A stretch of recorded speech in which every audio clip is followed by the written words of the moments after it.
Döndüm yolda, sen yoksun sökerdim görme. Gel dostum gel. Döndüm yolda, sen yoksun sökerdim görme. Gel dostum gel. Geç kaldım yine baktım da kalkmış hesap. Dediler ki kapanmış hesap. Biz kuş gibi uçsak ama Bugün olmaz kim bilir, belki yarın çizerler defterin olsun kalın.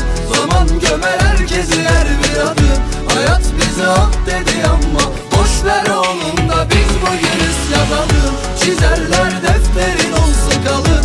Zaman gömer herkesi her bir adım. Hayat bize at dedi ama boş ver oğlum da biz bugün yazalım.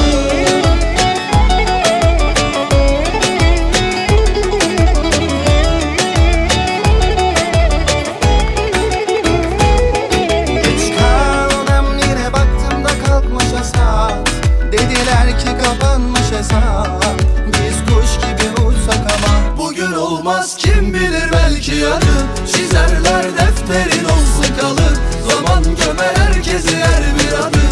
Hayat bize at dedi ama boş ver oğlum da biz bugün yazalım. Çizerler defterin olsun kalın.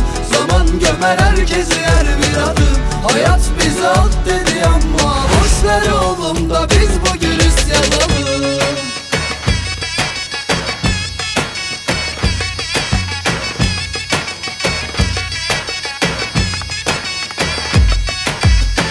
Bugün olmaz kim bilir, belki yarın çizerler defterin olsun kalın.